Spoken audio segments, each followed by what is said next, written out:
Hey guys, Ramsey here. Welcome to another video. Today we have a very special episode for you. And this is going to be this is not a top 10, specifically focused around the note of sandalwood. Now, I've done this is not a top 10 woods edition, where I basically included things like cedar and sandalwood and mahogany and ebony wood all kind of lumped together. But one of my subscribers reached out and said, hey mate, you should do this is not a top 10 sandalwood edition. And I thought, you know what? I already kind of did that with the woods episode. But then when he couldn't find it, and I thought, you know what? If he probably had that mistake or had an issue finding it within the playlist, then I think probably other people ran into the same issue trying to find the woods edition. So I figured maybe I would split it up. And that kind of got me going down this rabbit hole because yesterday, Hari, who very kindly was the one who was the reason that last haul happened with those amazing vintage Areej Le Dorés. And he basically sent me some amazing videos on sandalwood. And they were talking about how in India, trying to get to the heartwood of the sandalwood is a very manual, labor-intensive process. There are some machines that actually will split the wood and help them kind of break it up. But a lot of it is actually done by hand. And it's a skilled type job that those people do, trying to get to the heartwood and then splitting it up. And once they kind of grind it up or chop it up into smaller pieces, they can even get more of the heartwood that's mixed in with the wood that's around the outside. I forget what they call that, but it does have a name. And so it just went through the whole process, and it really made me appreciate the work and effort that goes into these individual materials that we talk about, that we really take for granted when we smell in our fragrances. Now, to be fair, I am a person that in my collection, I go all over the place. So many people try to kind of put me in this lane, and I smear the lines. I go to vintage, I go to niche, I go to designers, I go cheap, I go expensive. I have $7 bottle fragrances, and I have $3,500 bottle fragrances at retail. And so, you know, it's one of those things. This list, since it's comprised of my collection with sandalwood, I was actually going to split it up, and I was going to do 2 different videos, but I thought, you know, I've done that before, and then I actually have people leaving comments saying, hey, the video stopped, is there a part 2, and they have trouble finding it. So this is going to be one giant video. So I know that my videos are long, and this is going to be long even by Ram standards. So sit down, put your seatbelt on, grab a drink. My drink of the night is actually tea because I need the caffeine to do this. This is going to be a long video. It has taken me hours to set everything up, pull it all out, get it all ready to show on the camera, and it's going to take me forever to put it away, but I want to do this video for everybody. In worst case scenario, some of these, obviously, they're not all focused on the note of sandalwood. Sandalwood is an ingredient in the composition. Worst case scenario, you guys get a hell of a bottle show and a look at my collection. And because this is going to be a long video, so I'm going to be pretty brief on each one, most likely, or as brief as I can be. Okay, so let's get started. The very first one, before we get started though, let's actually do scent of the day. And scent of the day is a first time wear for me. I did get a chance to wear this to bed once, but this is the first time I've worn it as my scent of the day. And this is Tom Ford's Amber Absolute. And this is an amazing amber. Maybe one of the best ambers that I've ever smelled. I think that if any amber is going to come up and compete with the great Ambre Sultan by Serge Lutens, this could be it, because this has this amazing spiciness about it, and yet there's something with the Tom Ford labdanum ambery DNA that, you know, if you smell things like Sahara Noir, or if you've smelled things like tobacco oud, for example, they have this very similar DNA, and Amber Absolute has that as well. It's an amazing amber. I've enjoyed wearing it immensely. I'm just sad that it is discontinued and goes for such big money, but I have to give a special shout out to Armando for you know, providing me this at a very, very fair cost. So thanks to everyone who has kind of looked out and helped grow the collection. Okay, so next on the list, well, let's get started. Actually, that was just the scent of the day. So first on the list here, we are going to do an Aigner fragrance. And actually, since these are unranked, I did them in order. So we're going to go alphabetical. We're going to go A to Z, and then maybe one day I'll go back and rank these. But for now, we're going to go unranked, and this is not a top 10. Sandalwood. Okay, so let's get started. So fragrance number 1 is Aigner #1. And Aigner #1 came out in 1975.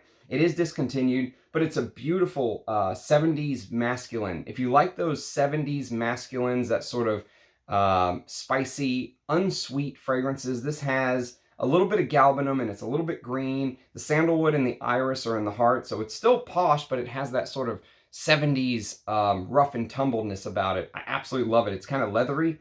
There's an ambergris note. One of Aigner's best for vintage fragrance lovers, I think, in my opinion. Aigner #1. Okay, another vintage treat, and I wish I had a bigger bottle of this. I think my buddy Jonathan does have a bigger bottle of this, and it's on the potential list. But this is Aigner Super Fragrance for Men. And Super Fragrance for Men came out a couple years after Aigner #1. It came out in 1978. And this also has a little bit of galbanum in the top and some tarragon, which is one of my favorite secret notes, if you will. There's clary sage, and there's still iris, and there's some cedar wood to go along with the sandalwood in Super Fragrance for Men. So they've added a little bit of cedar wood. But what they've really done here is they've made it sort of into this musky animalic vibe in the base. So you get a little bit of costus, and you get this feel almost like it's a precursor to some of the animalics from the 80s. It almost feels like this fragrance really influenced some of the other fragrances. I know Jonathan was talking about that with this and Dunhill Blend 30, and I completely agree. Those were two fragrances, both from 1978, that had huge... it really influenced and made the decisions of what was to come in the future. I think it was a fragrance grouping that many fragrances in the future kind of look back to for guidance. So Super Fragrance for Men, challenging wear though, because it is animalic. But if you like your vintage animalics, that's one that usually doesn't get thrown into the main bunch. Everyone always says Koros and Antaeus and that kind of stuff. So Super Fragrance for Men kind of gets pushed aside, but it shouldn't. It's a fantastic fragrance. Okay, next on the list is going to be a feminine targeted fragrance from Aigner. And this was actually one of the few bottles in my collection that I did not purchase. One of you very kindly sent it to me. And, oops, there goes the cap. So this is called Aigner Explosive. So it actually used to be called Provocation is what it used to be called. And 1986 is where we're at now with Aigner. And this is a fabulous floral, sort of like a floriental, but even though this is a drugstore fragrance, or it was a drugstore fragrance, I think it's discontinued, but I think this was going for like 20 or 30 bucks. But I really love the floral notes in here. It's rose and geranium and lily of the valley and iris with patchouli and ambergris, and the sandalwood is actually in the base. So it does have some sort of spicy aldehydic facets to it.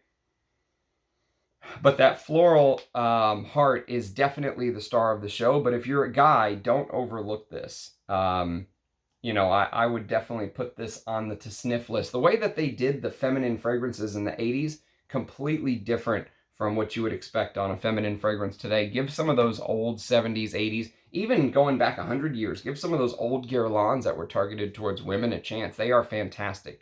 Some of my most treasured finds, I would say. Once I really discovered that there is an entire world marketed towards women that is open to, once I kind of got over that mental block, it's like half of the fragrance world is now, that was shut off to you, is now open for you to explore. As a frag head, it's a very freeing feeling. So that is Explosive by Aigner. And the final Aigner is a newer one, but maybe my favorite. And I know that's a big statement, but I'm in love with this because it's the DNA that I love. And it came out 1 year after Zeno, which is also on this list later on.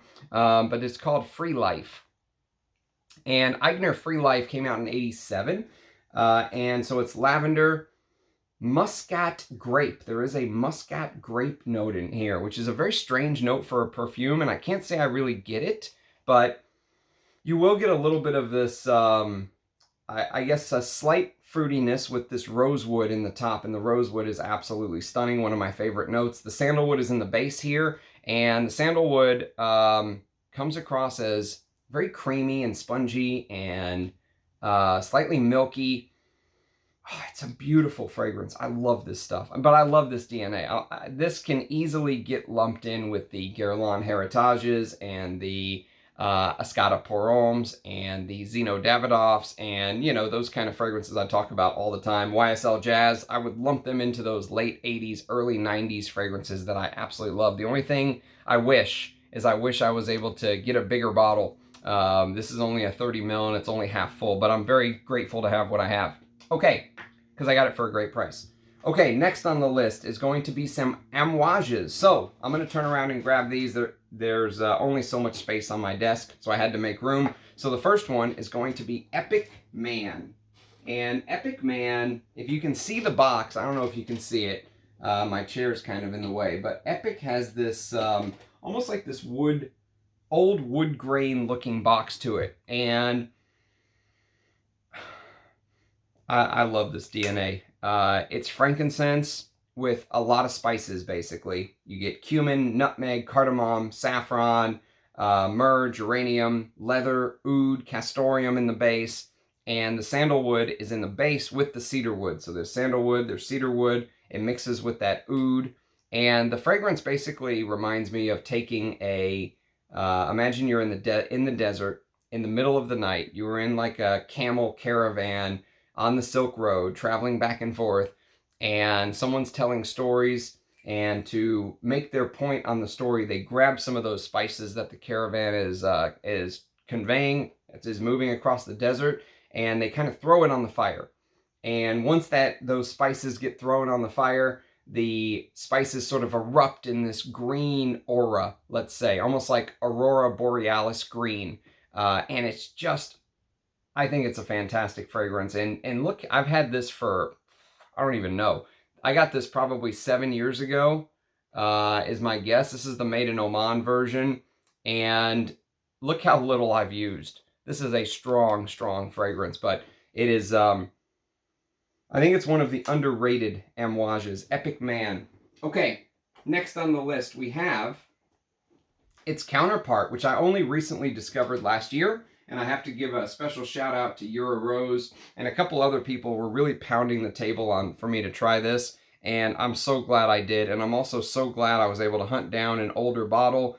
And I'm so glad I ended up making the decision to buy it in the 100 ml because I almost got the 50. But this is Epic Woman. And this is probably one of my favorite Cécile Zarokian's creations. I think there's only one other fragrance that she's made that could compete with Epic Woman as far as in my mind, her best creations. And this is pink pepper, cumin, and cinnamon with damask rose, geranium, tea, and jasmine with a base of frankincense, patchouli, amber, gaiac wood, iris, oud, sandalwood, musk, and vanilla. And the iris in here is so posh. There's this tea note that comes out that almost will remind you a little bit of the way that the tea is done in Silver Mountain Water from the 90s by Creed.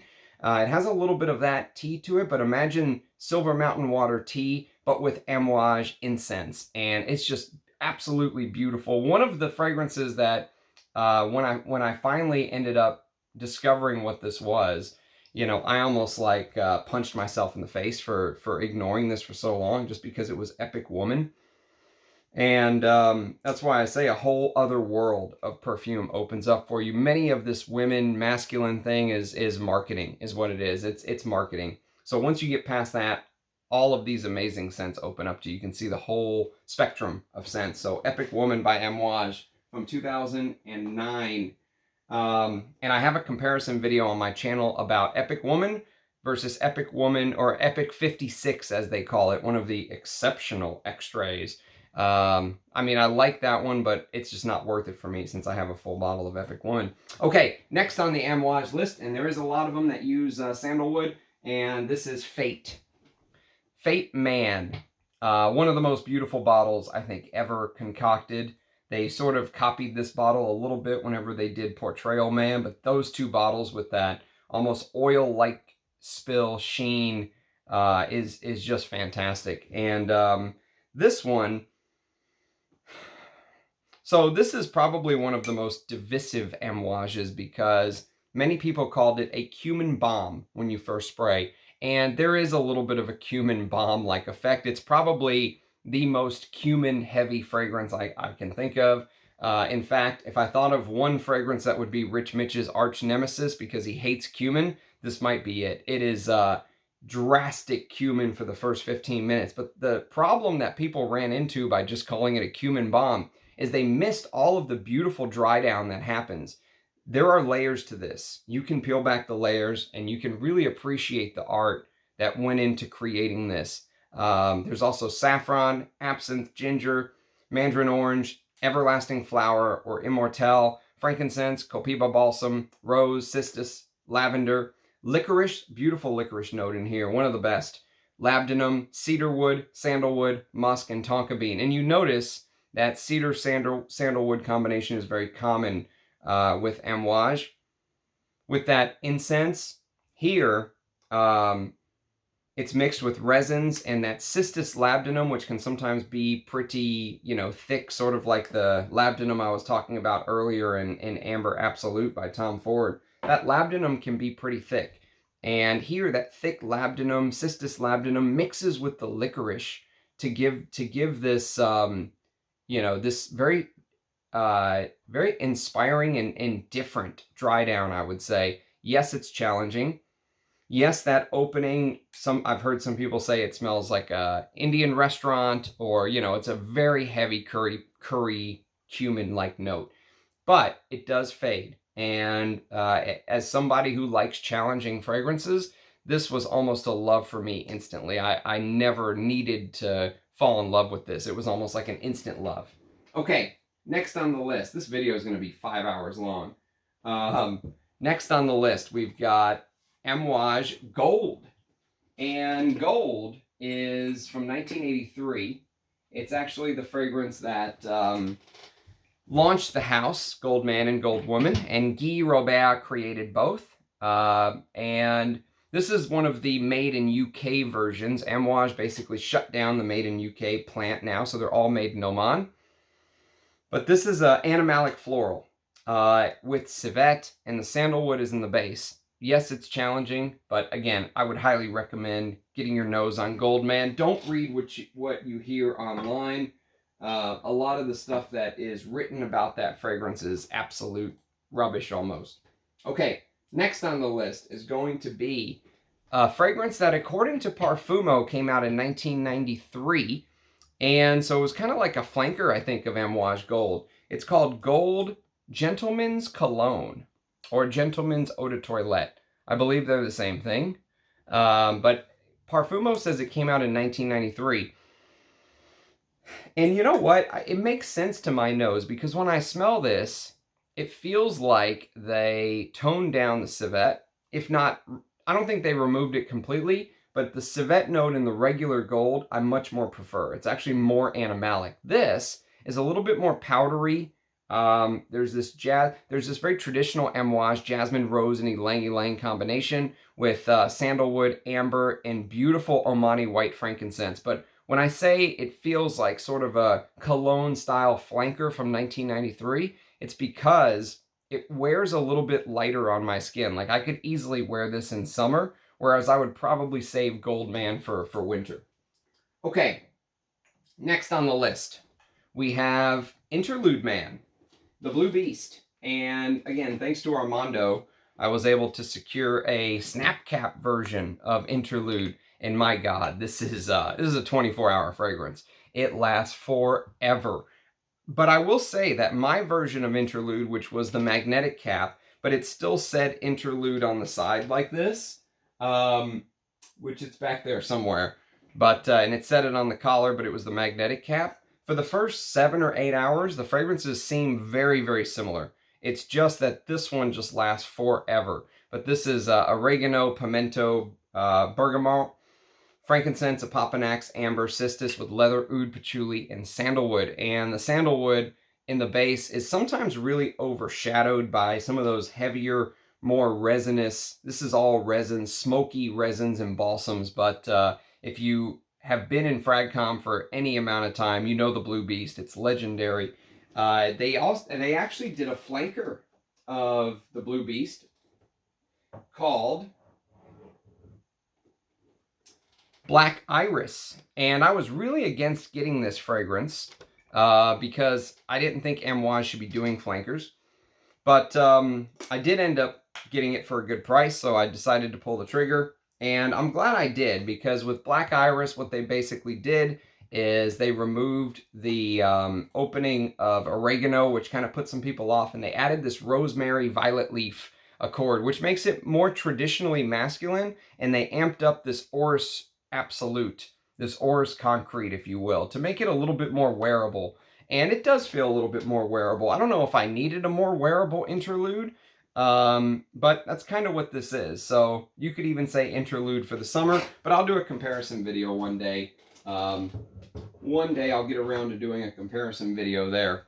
Okay, next on the list is going to be Amouage's Rose, one of their masculine rose fragrances. And this is called Lyric Man. And Lyric Man is one of my rose heavy fragrances in my collection. Actually, it's funny because at one point I really didn't like rose. I got a mini of this, and I ended up giving it to my mother because I just thought there's no way a man should smell like this. But I kept thinking about the fragrance, like it was stuck in my head.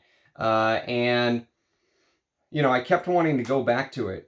And I think one of the reasons that some people say that this is a little bit more feminine and the rose that Amouage put out for women, Lyric Woman, is a little bit more masculine, is because Lyric Woman's rose is a little bit deeper and more animalic.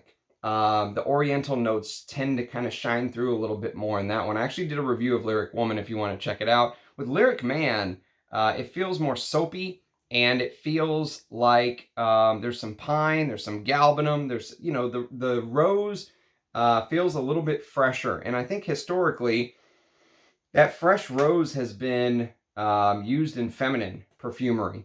And so feminine targeted perfume, if you will. And so sometimes for a guy, this can be hard to stomach at first, but don't give up on it. It's an amazing rose fragrance. That musky, frankincense, woody, sandalwood dry down is absolutely stunning. So that is Lyric Man.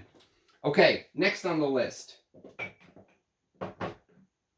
This video actually will be 5 hours, I think, at this rate. Okay, next on the list, we've got Memoir Man. And Memoir Man is, I think, Karine Vachon-Spanner's, one of her first fragrances for Amouage. And look at the dent I put in this one. I love this stuff. This is actually an older tester that I was able to secure. One of the only, I wish I would have just ponied up and got the one with the cap, so I had all caps. This is the only one I don't have a cap on.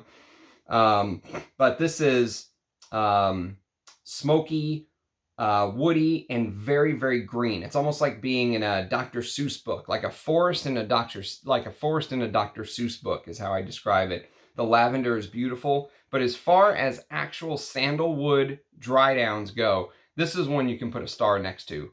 The sandalwood dry down on this is perfection with that tobacco and a little bit of leather. Spot on. Memoir Man. Excuse me. Okay, next on the list is going to be from the Opus collection, and it is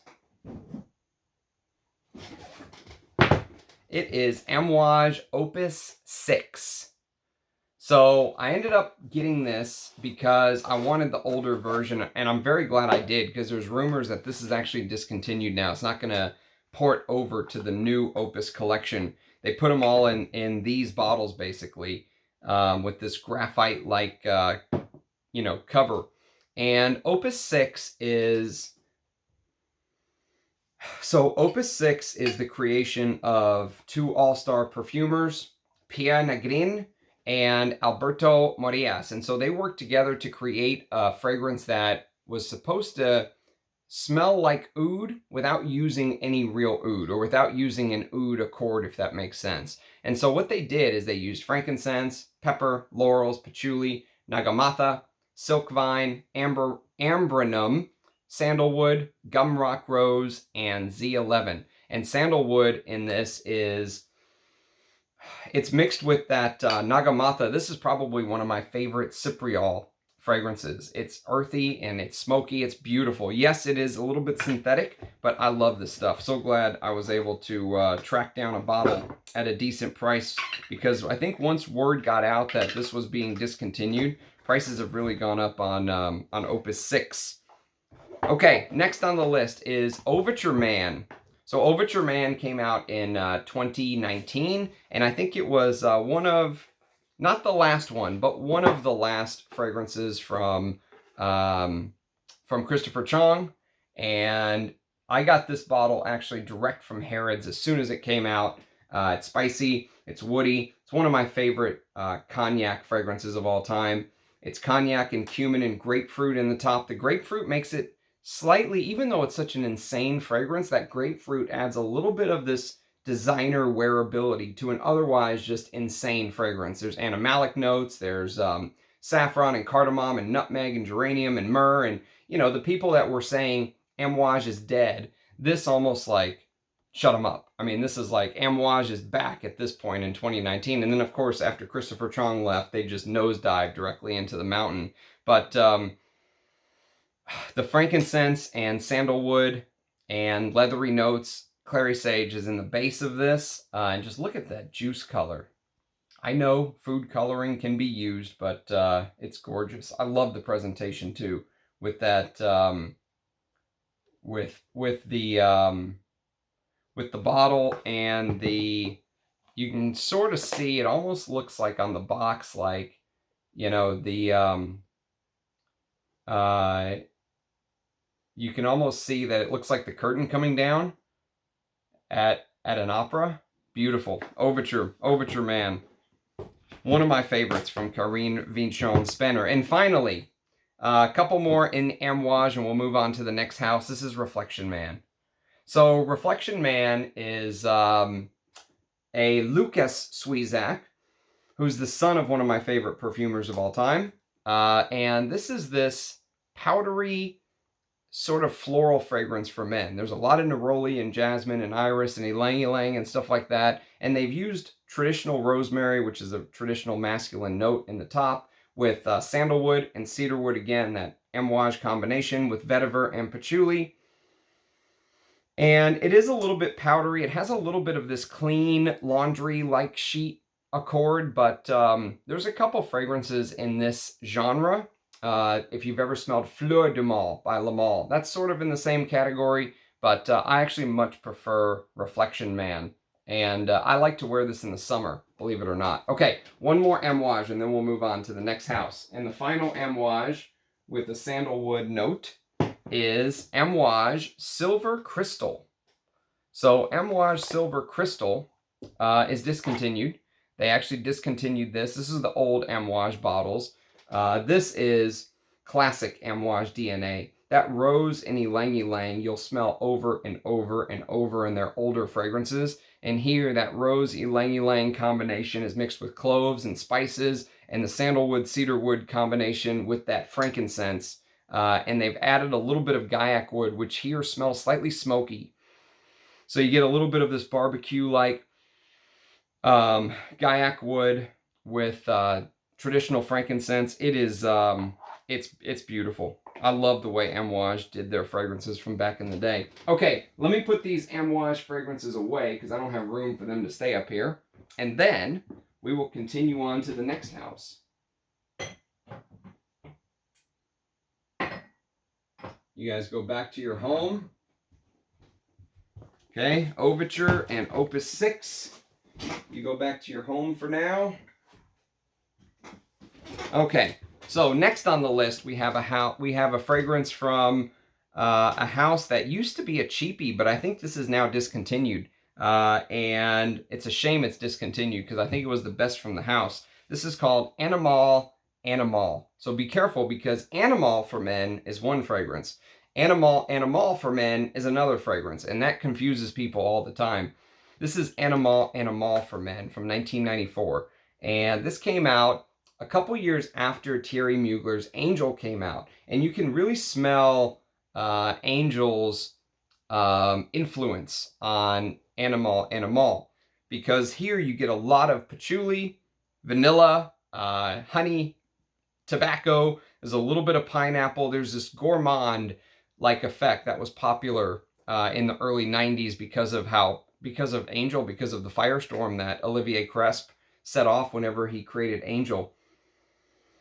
And I think this is a fantastic fragrance. If you like Amen, I would urge you to try this. Some people say there's a little bit of pure Havana in here. There's a little bit of pure malt. I don't really know if I get much of that, but this came out a couple years before, actually, Thierry Mugler's Amen. So I think this deserves a little bit more love. It's a shame it's discontinued, because I think Parlux, or this was, who did this? I can't remember who the owner of Animale Perfumes was. It might have been Parlux, but I think they just kind of pumped out their fragrances and didn't worry about anyone else. And I don't know if someone bought them or what, but they were just steadily producing their fragrances every year, and they were one of the few holdouts that didn't sell out to the big houses. So I'm sad to see that one get discontinued. But if you can pick it up for cheap still and you love that Amen DNA, I would urge you to go for it. Okay, next on the list is going to be Aramis Aramis from 1964, one of the greatest masculine, spicy, leathery chypres of all time. This is Bernard Chant, who is a master at the chypre. I feel like Bernard Chant is like Roja Dove's idol, you know, because Roja loved chypres, and Bernard Chant was just one of the greatest perfumers, I think, of his era, of his day. But this is one of the greatest masculines ever created. I would urge you, if you can, and sometimes you still can, speaking of, you know, good value for money, but if you can find these older bottles that say Cologne before they went to the eau de toilette, sometimes people will just sell these for like 10 bucks. And that's kind of how I got both of my bottles. Just luck, you know, just looking around and someone didn't know what they have. But, oh God.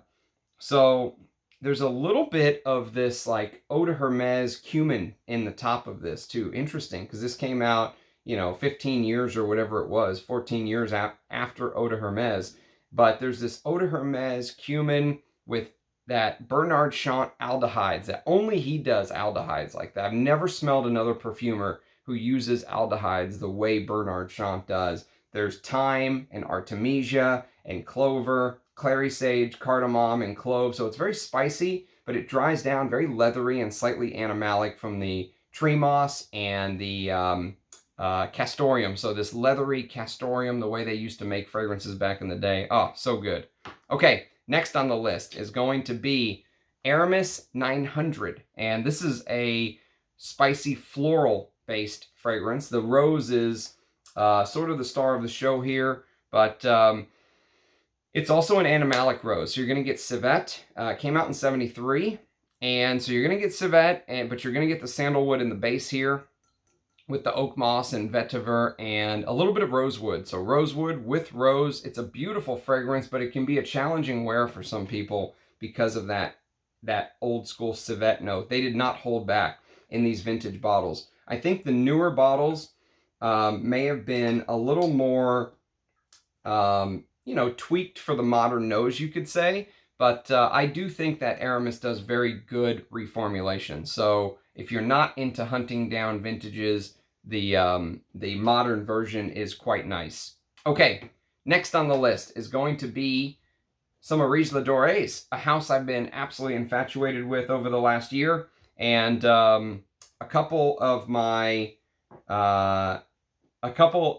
favorite purchases that I've made recently come from this house, but one that I've had for a while now and I've been playing around with, and probably one of my favorite oud fragrances ever, is Chinese oud. And Chinese oud, look at the presentation.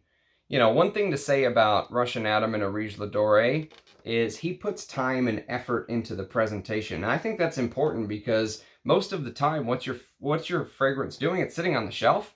You know, even if you have 10 bottles, 9 of them are sitting on the shelf, even if you're using one. So the presentation is very important.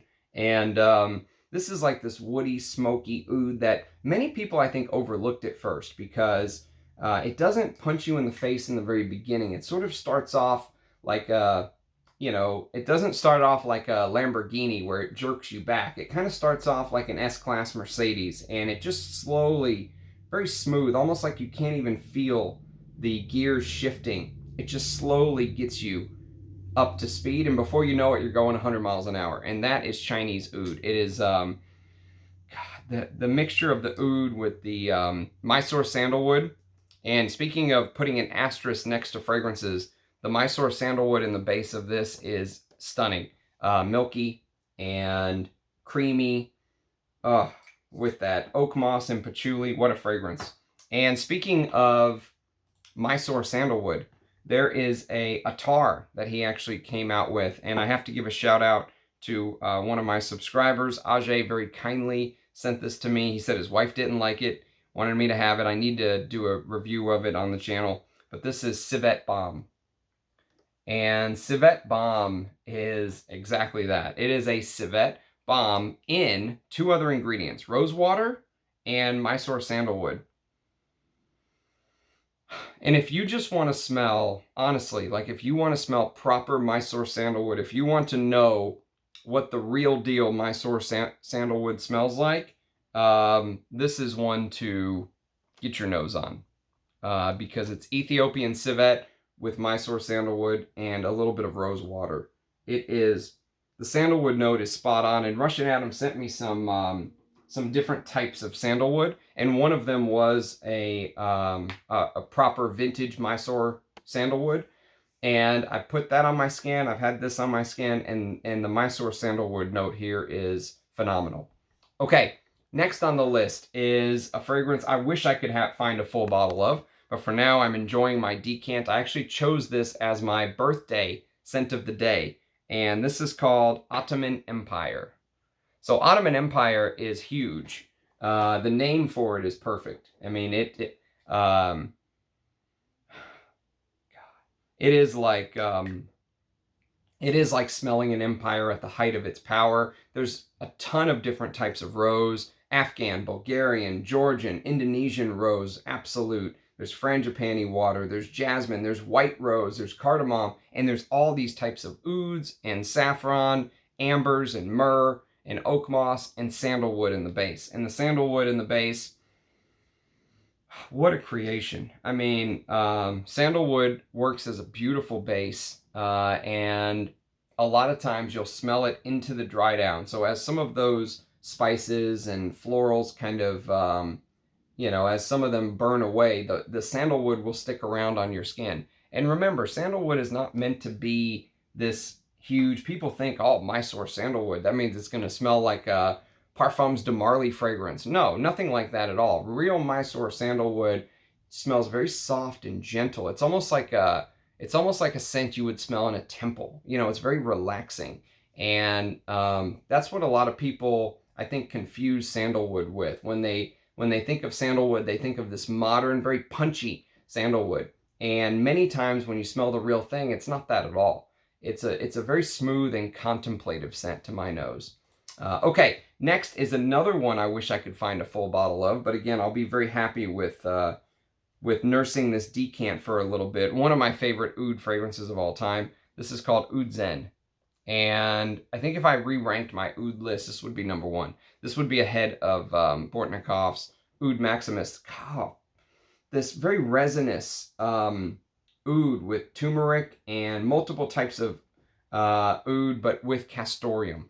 And I think that's what I love so much, is this, the warmth and the animalic facet of castoreum mixed with civet and this Indonesian sandalwood here.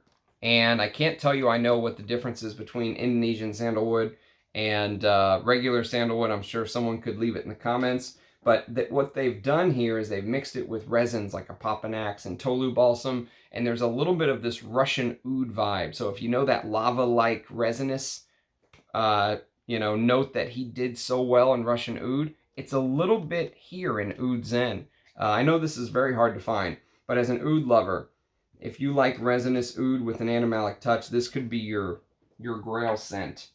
Okay, next on the list is a fragrance I wore just last week to work, actually, as my scent of the day. And this is called Russian Musk. And I like this. It's good. It's not my favorite musk, though. I'll show you one of my favorites here in a minute. But this opens up very green. There's lots of pine and fir, and cinnamon and cloves and stuff like that. There's sandalwood in the heart, and there's deer musk and multiple types of oud in the base, but it's a very, I would say, softer take, because the musk, it's really trying to highlight the deer musk in the base, and you get sort of the powdery aspects of the musk here, so you don't get as much of the, leathery animalic facets of the musk like I really love, like in this next release, and that is Inverno Russo. Now this is the type of musk that I absolutely go crazy for. This is the, oh, I didn't say it. I did not say it. I do not have to put the money in the swear jar. But this this uses the outer skin of the musk pod, and it makes it much more leathery and animalic, and that's how I prefer my musk done. There's also some osmanthus, which is one of my favorite floral notes, some civet, multiple types of oud, Virginia cedar, and with that Virginia cedar is Indian sandalwood. And one of my favorite musk, I would say, spicy animalic musk-based fragrances of all time, Inverno Russo. Very underrated Areej Le Doré. Okay, next on the list is going to be another one of the easier to wear musks. I would lump this in with Russian musk. This is called Musk Lav, or Musk Lava. And Musk Lava, you can see the note listing right there. But it's sort of an easier to wear musk with lavender. It came out in 2020. It's a little bit powdery, and he's blended it with Mysore sandalwood. Very underrated. I might actually even prefer this over Russian musk, believe it or not. It might go Russian musk, Musk Lava, and then, you know, Inverno Russo and Siberian musk somewhere at the top. But the iris and the Mysore sandalwood in here is absolutely stunning. Beautiful. Beautiful note, breakdown of musk in Musk Lava. Okay, next on the list, we have a fragrance from the house of Abdul Samad Al-Qureshi. It's a house that I just recently got into, I would say maybe 3 or 4 months back. I got a good deal on this, so I went ahead and pounced. This is called Safari Extreme. Now, this is the limited edition version, which some people claim smells different from the regular Safari Extreme. They say it's the exact same scent, just in a limited edition bottle, but I don't know. I've never smelled the original, but this is a woody oriental scent with a fruity note of mango in the top. And the mango almost gives it this somewhat cooling aspect, sort of like the way that the mango works in Timbuktu by L'Artisan Parfumeur. The sandalwood is in the base, but it's very ambery, oudy, a well-done take on a more designer-type oud, I would say. Not as challenging or as animalic as some of the Areej Le Dorés or Bortnikovs or something like that. Okay, next on the list, one of the greatest barbershop fragrances of all time, Azzaro Pour Homme. And Azzaro Pour Homme is anise lavender with the sandalwood and cedar wood in the heart. There's oak moss and a little bit of leather and tonka in the base. Oh man, one of the best barbershop fragrances of all time. Azzaro Pour Homme. Okay, we're going to have to speed up because I've been taking way too long on each scent. I just can't help myself. I just want to talk about it, just give a little blurb on each one. Okay, next on the list is going to be La 10 by Balenciaga. And La 10 is one of my favorite floral aldehydic fragrances of all time. I think it's technically a Chypre, but you know, if you said, Ramsey, I'm going to let you pick an aldehydic floral, you have your choice. You can pick number 5, or you can pick La 10. I'd take La 10 all day. There's something about this, something, I don't know what it is. Maybe it's the peach, maybe it's the lilac. It's like, you know what it's like? It's like you've blended Mitsuko and number 5. That's what it's like. This came out in 1947. A brilliant perfume. Very underrated. Again, not one that I reach for very often as my scent of the day, because this is not the kind of stuff that I usually want to wear all day, but I love wearing this to bed. It is so relaxing and beautiful. Benzoin and sandalwood in the base. Okay, next on the list is going to be the great, the one and only Balenciaga Pour Homme. And yes, I do say the great, one of the greatest masculine fragrances ever made, I think. It was a flop in sales, but now I think a lot of people have come around to the genius of this creation. And quite frankly, the genius of Gerard Anthony. I think he was an absolute brilliant perfumer. What he did with fragrances like Balenciaga Pour Homme and Iquitos, and I'm glad he's getting the love and adoration that he deserves. But this is basically the spicy, woody scent. The way that the patchouli works in this scent with that honey, the honeyed patchouli facet.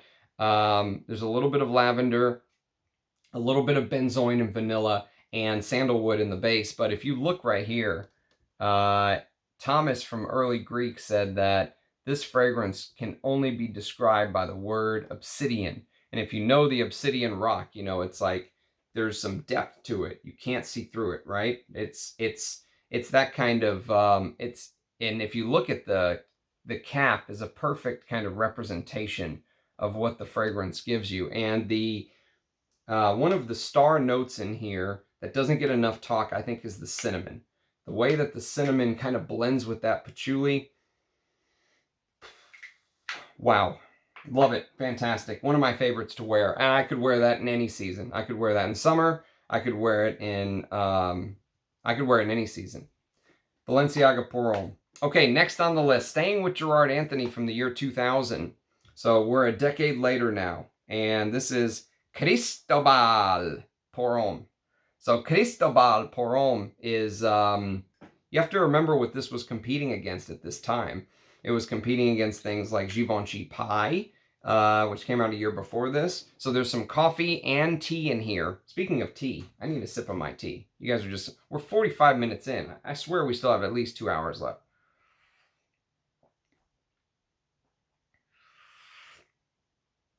I made this tea and I can't even drink it because I'm busy talking.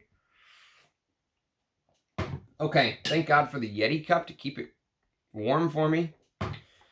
So, beautiful coffee and tea combination in the opening with a little bit of mugwort that makes it seem slightly old school for a little bit of time. But as the fragrance dries down, you'll notice that this is probably the most designer scent that Gerard Anthony put out. But I absolutely love this fragrance. I have learned to love it more and more. At first, I thought it was a little bit generic, but the more I wore it, the more I really appreciate that benzoin, tobacco, vanilla. The sandalwood is in the heart here, by the way. Okay, next on the list is Ivoire. Sorry, it's not Ivory. It's Ivoire de Balmain. And Ivoire de Balmain is a floral chypre that's packed with notes, a million notes. Marigold, aldehydes, chamomile, violet, orris, ylang, nutmeg, Turkish rose, carnation, jasmine, the list goes on. Very complex fragrance. If you like complex fragrances, this is one that I can definitely recommend getting your nose on. The sandalwood and raspberry and frankincense and stuff like that is in the base. Very, very interesting fragrance with a lot of transitions, but it's off the beaten path. You probably haven't smelled anything like that before. Okay. Next on the list is going to be Basil Uomo. And Basil Uomo is technically a spicy green chypre, I think. I think it's a spicy green chypre with some rose. But the thing about it is there's some rosemary in here. And the way that the rosemary and lavender kind of interplays with some of these other notes, there are little hints of Paco Rabanne Pour Homme in here. I know that, you know, it's Paco Rabanne Pour Homme is a fougere. This is technically a chypre. There's a little bit of clove and galbanum and blackcurrant and cinnamon and stuff like that in here. The sandalwood and patchouli and leather is in the base. Very good fragrance, and I would say it really doesn't matter what distributor you get, whether you get the Serpi or whether you get the Joel and Waruska. As long as your ingredient list is short, then that's kind of what you're looking for on these vintages. I did hear that the modern of this is still quite nice, but I've never smelled it. Okay, next on the list is a Michel Almerac creation. And this is called, Bentley for Men Absolute. And this is discontinued. Can you believe that? Well, according to Parfumo, it is discontinued. says it was last marketed by Lalique Group Arts and Fragrance. So this is basically Michel Almerac's take on Gucci Pour Homme 1 from 2003, which is also discontinued. Now he is creating a fragrance for his own brand called Papyrus Oud, which someone pointed out that for a perfumer that has his own brand, you know, he's done a lot. He's just kind of recreating the scents he's made in his career. So they did, you know, Gucci Pour Homme 1. They did Minotaur, which is also on this list, in one of his Parle-moi de Parfum releases. So I've never smelled any of that brand, but that's what it seems like to me, and I think that it's spot on. It doesn't seem like they're doing very innovative stuff, which is the whole reason many perfumers go to create their own brand. But this is frankincense, pink pepper, ginger, atlas cedar, papyrus, sandalwood, amber, oud, and moss. So the original Gucci Pour Homme 1 didn't have any oud listed. The note listing is a little bit different. I've heard some people say there's a biscuit note in the mid of this, which I can't say I really get this biscuit accord. But I think that this is, I'm treating this as basically my backup of Gucci Pour Homme 1, which is almost gone. Okay, next on the list is going to be Aigner Men from 1981. Beautiful, spicy, woody, citrus, musk, patchouli, sandalwood, amber. Oh, what I mean, if you love 80s fragrances, 1981, one of the greatest years in perfumery. Aigner Men. Apparently the original was in a Cologne version, not the Eau de Toilette. I've never smelled the Cologne version, but if you find a Cologne bottle, that means it's a really old bottle. Okay, next on the list is a house called Bogue, and this is from 2014. It's animalic floral, created by Antonio Gardoni, and this is called Mai. So Mai is a fragrance I really struggle with. Actually, this house I sort of struggle with. This is sort of this animalic floral with this very camphoraceous start. It smells like a lot of eucalyptus and aldehydes and tuberose and white flowers, and it's really challenging for me to wear. If you can get past all that, the dry down with the woods, the sandalwood and cedar is quite nice, and oak moss in the base, but I don't know about that house. I'm not really a fan of Bogue's fragrances, to be honest with you. Okay, now I've been waiting to share this with you guys. I actually broke a bottle because of this video. So yes, it is a contact sport. Yes, people get hurt sometimes.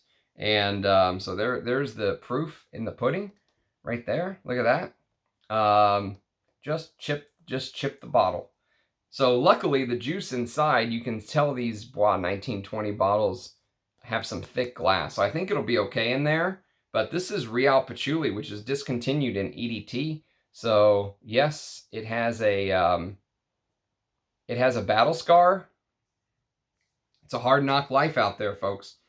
Real Patchouli is earthy, woody, resinous patchouli. There's also a eucalyptus note in here, but here it's done very well with Texas cedar, thyme, labdanum, ambergris, benzoin, tobacco, vanilla, and Indian sandalwood in the heart. So yes, one more look at its battle scar.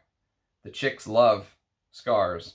So there you go, Real Patchouli. You're going to get all the chicks.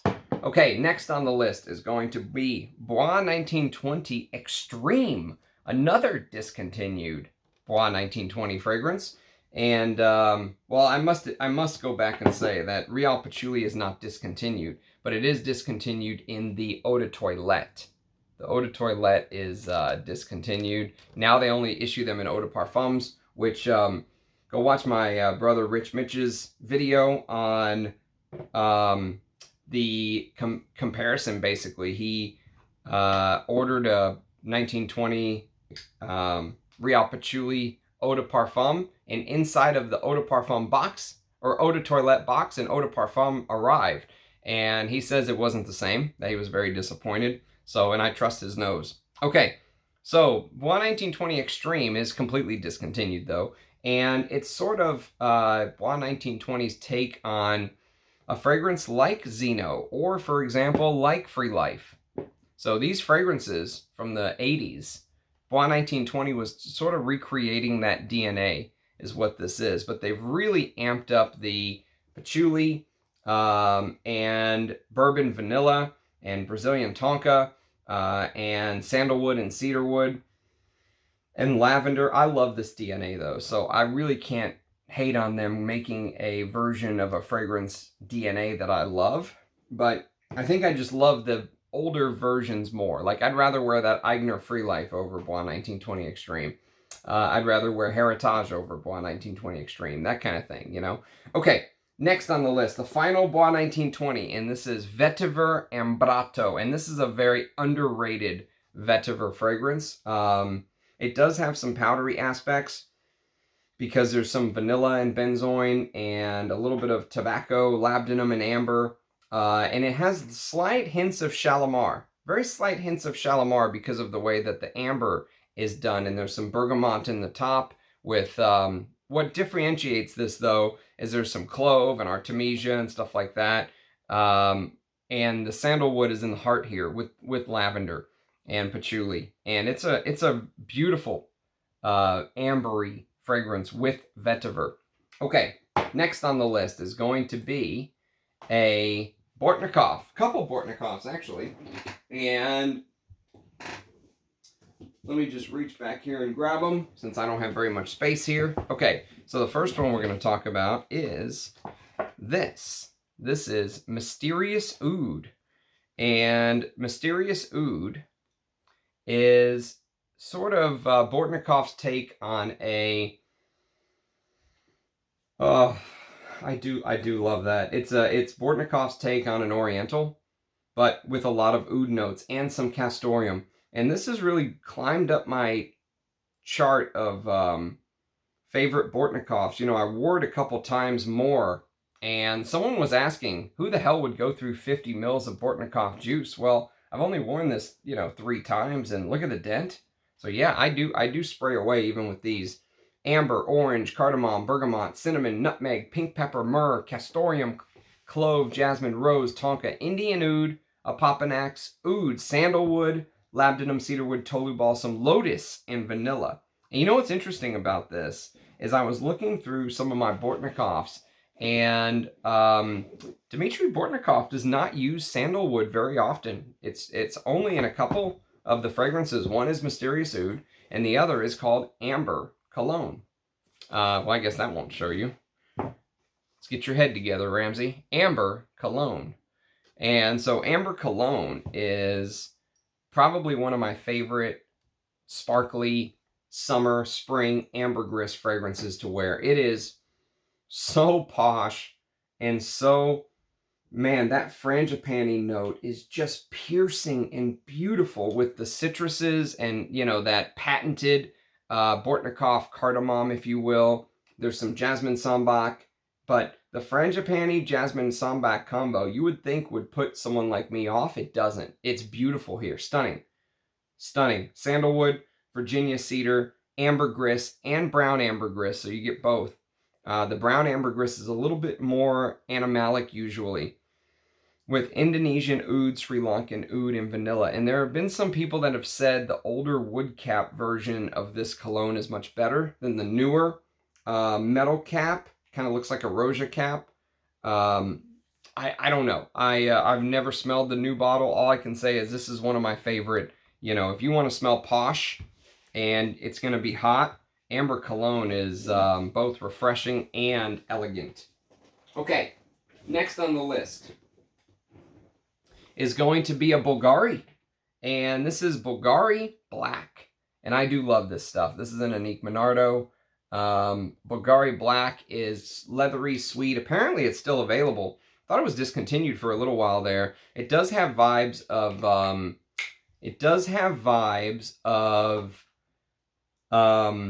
Midnight in Paris. Sorry, by Olivier Polge. But this does have a little bit of this... there's a little bit of this rubbery smell to the leather. Go figure. It's got a rubber puck around it. This sort of tire-like smell. It's a little bit of smoke, a little bit of vanilla, green tea. And this obviously came first. This came well before Midnight in Paris. But yeah, smoky, woody, sandalwoods in the heart. Beautiful fragrance. Okay, next on the list is going to be Calvin Klein. And this is called Calvin Klein Obsession from 1985. This is the women's version. And in 86, oh God. In 86, they put out this, Obsession for Men. And I love them both. I think I'm leaning towards liking Obsession for Men more because I think this bottle's in much better shape. The Obsession for Women, you know, you've got to kind of grit your teeth for the first 5 minutes or so for the top notes, which have turned a little bit to come around, to fade away. But this Obsession for Men is in pristine condition. It is... and by the way, if you can find this older bottle that says cologne spray right here, the original one said cologne spray. Shout out to Armando for turning me on to this, because I thought as long as you got the Calvin Klein Cosmetics, that was the original version. Apparently not. And I've got multiple versions. I've got the Calvin Klein Cosmetics in Eau de Toilette that I got from Amouage. I've got Coty's version of Obsession for Men, which is a pure travesty. I mean, they should just discontinue the damn scent at that point. Coty is an absolute joke. And then this, does things that neither, even the Calvin Klein Cosmetics version, this does it better. I think it does it much better.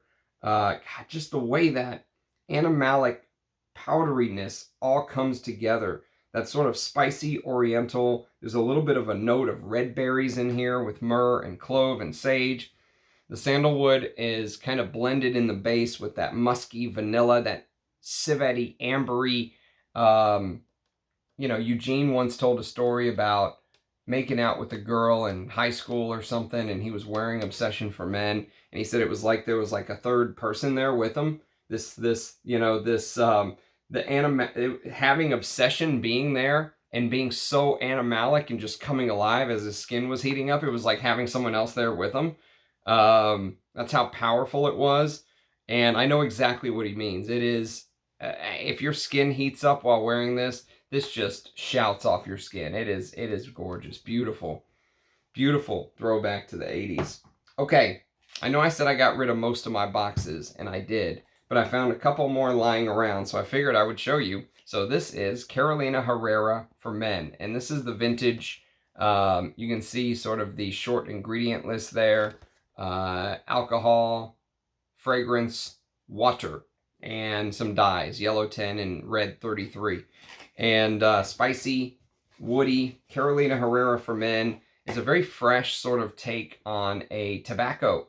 And actually, if you like this DNA, you'll probably like Dolce & Gabbana Pour Homme, the made in Italy version from 1994. There's a little bit of this, I could see this comparison. And actually, I think this probably really influenced Dolce & Gabbana Pour Homme from 1994. I think Dolce & Gabbana Pour Homme, the made in Italy version, is a better fragrance. But you have to kind of give a little bit of a shout out to Herrera for Men for doing it first. Rosemary, citrus leaf, lavender, neroli, clove, pepper leaf, geranium, sandalwood, amber, and tobacco. And that sandalwood and tobacco combination in the base of Herrera for Men from 1992 is gorgeous. It's a gorgeous combo. Okay, I'm going to put the bottle aside, and you are going to go into the attic box. You are going to go into the attic. Okay, next on the list is a fragrance that I need to wear. I need to wear a little bit more now that it's getting a little bit warmer. It's discontinued, but I would say get any bottle that you can get. Even the newer ones I hear are quite nice. But this is a vintage bottle of Caron's L'Anarchiste. And very underrated fragrance. Very cool copper looking bottle. And L'Anarchiste is a Richard Fraisse creation. Some people say this is his masterpiece. I need to wear it more to make that proclamation, but this is mint, orange blossom, bourbon vetiver, Indian sandalwood, gaiac wood, and musk. And the Indian sandalwood and the vetiver with the mint and the muskiness. It's a beautiful fragrance. I'd probably choose to wear it in the warmer weather, but that is quite nice. One of the overlooked Carons. Okay, next on the list is some Cartiers, and we're going to start with Pasha. Pasha de Cartier from 1992, the Eau de Toilette, a beautiful, classy, mossy fougere that opens up slightly minty, and there's a little bit of thyme and lavender. Very classy fougere. Created by Jacques Cavalier. Excuse me, Brazilian rosewood, coriander, patchouli, oak moss, sandalwood, and labdanum in the base. Very, if you like your old school fougères, you'll like this for sure. And they then did a flanker of Pasha de Cartier in 2019, the Parfum flanker. And what they did with the Parfum is they made it a little bit more modern by using some sort of liqueur note. I forget exactly what type of liqueur it was, but there's sandalwood and balsamic notes in here with amber and patchouli. And that liqueur note really brings it into the, into the modern age. So I think Mathilde Laurent did a very good job on creating that. And then there's a flanker of Declaration. Apparently the original Declaration did not have a sandalwood note, but this one does. And this is a little 12.5 ml bottle of Declaration d'un Soir. What a perfect size for a collector. You know, just something to have so you can reference it. Floral and spicy. It's got a little bit of that Declaration DNA with the spices, cardamom, pepper, and cumin, with rose and nutmeg and sandalwood in the base. And very well done flanker that survived. You know, this is still going strong, even after a decade. So, d'un Soir, very interesting rose note in here too. I would say this is almost like the rose flanker, but beautiful sandalwood in the dry down. And finally, my favorite Cartier fragrance of all time. In a beautiful, spicy, woody, earthy, type fragrance. Slightly animalic, but not too much. This is Santos de Cartier. And you could make the argument 1981 is the greatest year in perfume, and this is part of the reason why. This is juniper, lavender, basil, lemon vervain, bergamot, nutmeg, pepper, geranium, rosemary, vetiver, cedar, patchouli, sandalwood, amber, a little bit of castoreum, just a little bit, and vanilla. But the way that spicy, woody aspect of this all comes together, it's fantastic. And that sandalwood note in the base is absolutely stunning. It's beautiful. Okay, and I think that the spices really kind of motivated other fragrances as the years went on. So if you smelled things like Derby by Guerlain, I think you'll get a little bit of those spices from Santos. But yes, definitely in my mind, hands down, no question asked, that is the greatest Cartier fragrance of all time. Okay, if you are keeping notes, well, actually, before we do that, I'm going to do one other thing here. We're going to do this one. We're going to do 1881 by Cerruti Pour Homme. And this is what I'm calling the 2005 version, because it was created by Coty. There was a version from, I think, the early 90s that was the original version. And I've never smelled that one. I would like to, because I really rate the House of Cerruti. But this is sort of this fresh take. You get a lot of citruses, a lot of bergamot, a little bit of cypress, which is a note I usually love. Patchouli, ylang ylang, oak moss, pine, sandalwood, and some blackcurrant. And I do think this is a good fragrance. I just don't think that this holds up to Cerruti Pour Homme from 78, 79. And I definitely don't think it holds up to Fair Play by Cerruti. That's my favorite Cerruti. So this is good.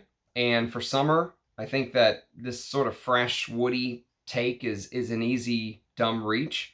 But, it's not the best Cerruti or anything like that. Okay, now this is one of the greatest sandalwood fragrances of all time as far as I'm concerned. If you have your pen out, you're putting asterisks down, put an asterisk next to this one. This is Bois de Zile by Chanel. And this is the vintage eau de toilette. And the eau de parfum, which someone did send me a sample of the eau de parfum. Maybe one day I'll do a comparison video. It's over there somewhere. It does feel a little bit heavier. The eau de parfum does feel a little bit thicker, but I think the eau de toilette is more elegant. I think this is more of what it was meant to be. And you get bergamot, mandarin orange, ylang ylang, New Caledonian sandalwood. Okay, New Caledonian sandalwood with tonka bean and vanilla. And the sandalwood note here, though, is, I mean, this shows the skill of the perfumer. You know, this is Jacques Polge, and he just knocked it out of the park. Just, you know, Babe Ruthed it straight into, you know, straight over the, hits the ball square with the bat, and the ball flies straight out of the park with this one. It is fantastic stuff.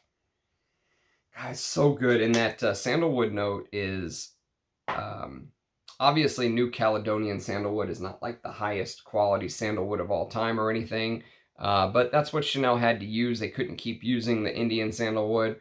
And, you know, New Caledonian sandalwood, the way that it's used here, though, the way that Jacques Polge kind of mixed everything together, there's these small little flowers on sandalwood, and they're red. And if you've ever seen pictures of sandalwood when they're blooming these flowers, you can almost imagine what the flowers smell like. And there's a little bit of this sort of florally, you know, touch to the sandalwood. It's almost like you took a picture of it and you're smelling exactly what the picture smells like. It's extremely elegant too. And it has that Chanel class, you know, that Chanel high class, you know, bourgeois. It has that very high class bourgeoisie feel. So yes, Bois de Zile by Chanel. Okay, and then of course if you have your pen out and you're making asterisks, you might as well make one next to one of the greatest masculine sandalwood fragrances of all time, and this is Egoiste.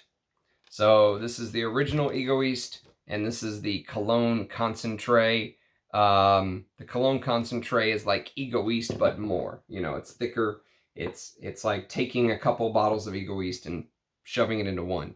It's rosewood, mahogany, coriander, cinnamon, carnation, rose, sandalwood, tobacco, vanilla, amber, and leather. And that sandalwood note is spot on. It's absolutely gorgeous, beautiful, whatever you want to call it. It's all of those things, and it's definitely full bottle worthy. It's backup bottle worthy. It's plus, as far as wood notes go, it's not just the sandalwood, because you also get the rosewood and you get the mahogany wood in here. So it's a spicy, woody dream of a fragrance.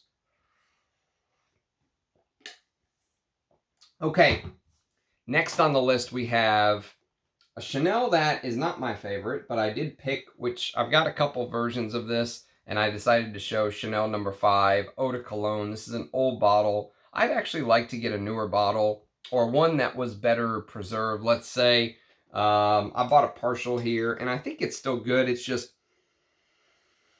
it's definitely not a fake, because I don't think they can fake this Chanel sort of, you know, DNA. But I would like to smell one where not as much air has been let into the bottle. It's aldehydes. It's got that ylang ylang, neroli, iris, jasmine, lily of the valley, rose combo that No. 5 is so known for. With the reason I picked the Eau de Cologne is it has this civet turned up. So a lot of the men used to wear No. 5 Eau de Cologne. That was their preferred No. 5 version to wear because of that amped up animalic note. Okay, and finally on Chanel, we've got Chanel No. 19, one of the greatest green fragrances of all time. I would say green floral chypre from the 70s, when everything green reigned supreme. The galbanum note in here is probably best in class. I mean, it's probably a reference galbanum, hyacinth, bergamot, neroli, iris, jasmine, lily of the valley, narcissus, rosy, ylang ylang, oak moss, leather, musk, cedarwood, and sandalwood.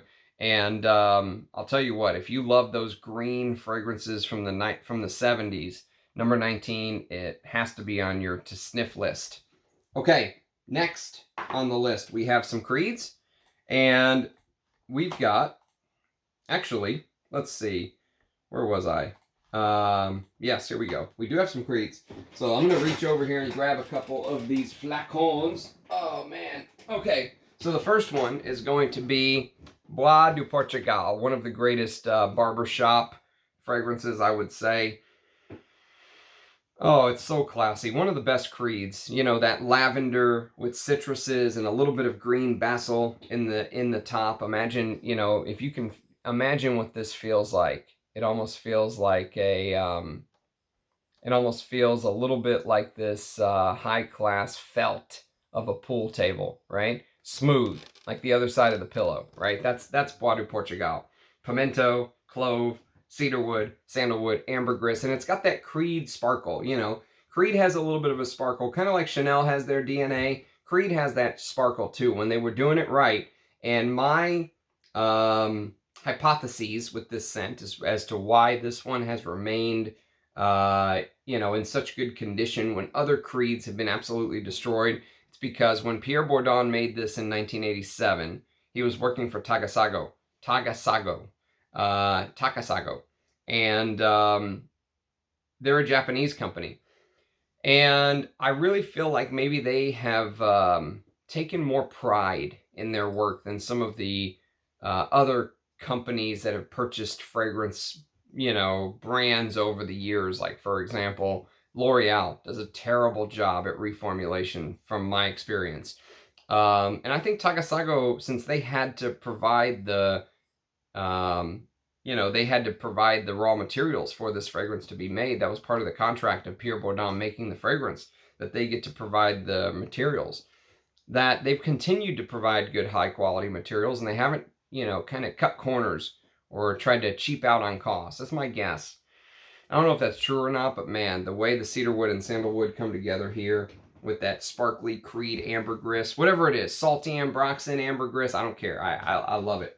I absolutely love it. Okay, next on the list is going to be Green Irish Tweed. So Green Irish Tweed, also a Pierre Bourdon from 1985. I'll walk through the Irish countryside. A little bit of dihydromercenol, but you'll get galbanum, lavender, violet, geranium, ambergris, cedarwood, oak moss, and that sandalwood in the base. And it is probably the Creed that kind of really put them on the map from 1985. And it is still, I mean, I think even though it's if you listen to Pierre Bourdon talk, he says that this was basically sort of like the prototype of Cool Water, that this turned Cool Water was the finished product. This was just unfinished Cool Water. But I still much prefer this from my memory of Cool Water. A slight aquatic, you know, shadow note, but I wouldn't call it a true out and out aquatic. So Green Irish Tweed. There's a beautiful iris note in there too. Okay, next on the list we have my only new bottle of Creed, and I'll never make this mistake again. Never, ever will I buy one of the 100 mils of Creed. No, absolutely not. This is Himalaya. And the reason I say that is because this is a 2017 batch too, but I had a bottle of Himalaya when it was in the 4 ounce. I had like a 2009 or something bottle. My God. I mean, I remember the opening of that fragrance. It was almost like going to church. I mean, it was like you were being blessed. And this one, while it still has that DNA of Himalaya, it's missing that. God, that opening was almost like orgasmic. You know, you don't get that with this. Lemon, bergamot, mandarin orange, jasmine, juniper, lavender, pepper, nutmeg. There's a gunpowder note that, interestingly enough, rumor has it that Pierre Bourdon started working on after he made J'adore at Dore. And after he made J'adore, I think it was J'adore, don't quote me on that, whatever Pierre Bourdon's Dior fragrance was, that him and the boss of Dior, which I forget his name, Maurice Roger maybe, But him and the boss of Dior had this idea to create this gunpowder note. And you actually find it in a few of his other fragrances going forward. I think Small Toes Full Choke has the gunpowder note. And the gunpowder note is here as well in Himalaya with sandalwood, cedarwood, tonka, and vetiver in the base. And as far as, you know, sandalwood fragrances go, you could put an asterisk next to this one, even in its more modern form. Still one of the better, I think, just examples of a well done sandalwood note, but the vintage was out of this world. Okay, next on the list we have Millésime Impérial. This is actually a, I think this bottle is from the early 2000s, if I'm not mistaken. And this is one of the only fragrances I've ever purchased that has turned.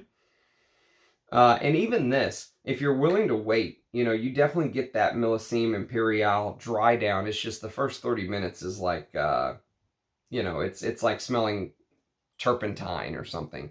And citrus fragrances tend to do that faster than others because the citrus notes don't last as long. But Creed fragrances, for some reason, tend to turn. I mean, you know, I've got another one I'm going to show you that also has turned. And for some reason, Creed fragrances just seem to turn. But this is kind of, Puff Daddy made this popular in the 90s. He was very vocal about wearing Millésime Impérial as his scent as his signature scent. And that's when Creed, I think, really started to take off again. Green Irish Tweed was one launch. This was another launch for them when Puff Daddy, or P. Diddy, whatever he was known as back then. Puff, I can't remember. I can't keep up with all his names. But there's iris in here, marine notes, black currant, violet leaf, cedarwood, musk, and sandalwood. And very, you know, for the summer, when this fragrance, before it got reformulated to death, it was a beautiful summer fragrance. But yeah, now it's I wouldn't recommend it. And buying a vintage can be risky. Okay, next on the list is Original Santal from 2005.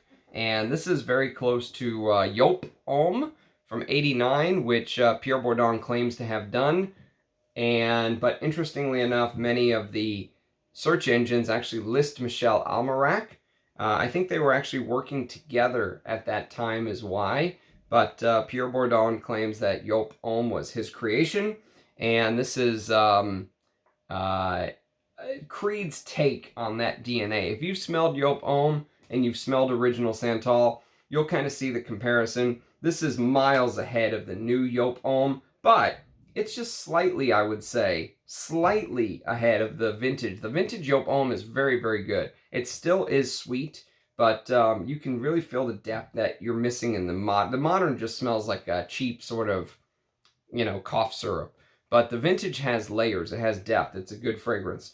And this has a little bit of that in there. If you look at the base, you'll see Mysore Sandalwood listed. I doubt Creed was using real Mysore in 2005. It was probably, you know, we smell a Mysore note, so we're going to say it's Mysore Sandalwood is my guess.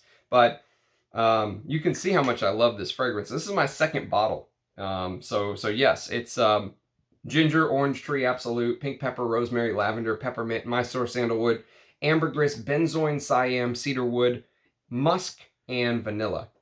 The other original, which came out actually 1 year earlier in 2004, is Original Vetiver. And many people guess that Alberto Morillas is the creator of this because he created Mugler Cologne. And Mugler Cologne smells very similar to Original Vetiver, interestingly enough. But as far as a fresh vetiver, okay, for the summer, one of my favorites. I love Original Vetiver. Again, my second bottle. So I've gone through two bottles I've gone through a bottle each of Original Santal and Original Vetiver. And this is bergamot, mandarin orange, bitter orange, vetiver leaf, pink pepper, coriander, white pepper, musk, vetiver, sandalwood, and ambergris. And it just has that citrusy, fresh, beautiful for the summer. Again, if you want to wear a summer vetiver, you can't do much better than Creed's Original Vetiver. Okay, and then the next Creed fragrance that actually turned, that came from Amouage, and so I know that this was stored properly. Amouage ended up completely refunding me, but yeah, the first, again, same thing. The first 15 minutes of this is brutal. It's like, and I knew it as soon as I smelled the atomizer before I even sprayed it. I could almost smell it like leaking, like the scent leaking out of the atomizer. And so this is Silver Mountain Water. And Silver Mountain Water, I also went through a full bottle of. I can't remember what size I had, though, because I very stupidly threw it out, but the empty bottle. But it was, I think it might have been the 75 ml. So I think I went through a 75 ml of Silver Mountain Water. And so this is sort of a fresh, citrusy, supposed to be, you know, imagine water running off the side of the mountain with this ozonic, cool, icy-like note with some green tea. And to be fair, the green tea note used here is brilliant. And if you like it, I would urge you to try Epic Woman, because the tea notes kind of remind me of each other. The fragrances don't, but just that tea note, the way it's used is brilliant in both. And the sandalwood and the musk is in the base of Silver Mountain Water. And then we have one of my favorite discoveries, and I actually put this as my favorite creed, and there is a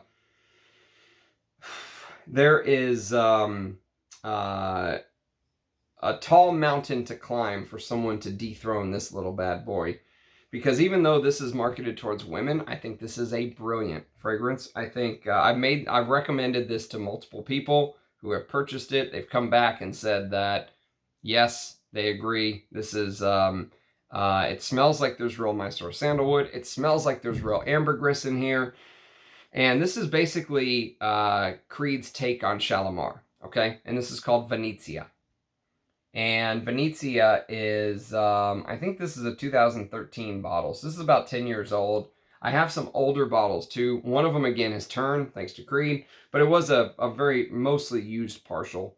But I have another one that is perfect, you know, in tip-top shape. So it's just, I think, sometimes how they're stored, how long air is sat in the bottle. But for some reason, Creeds tend to turn faster than other fragrances.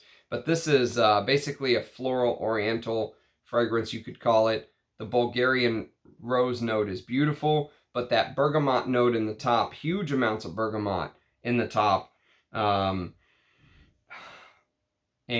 I don't know if you can see that it kind of looks a little crispy around the outside. It's because some of it spilled on this, and it kind of soaked it all up, and I swear I could smell it on this for months.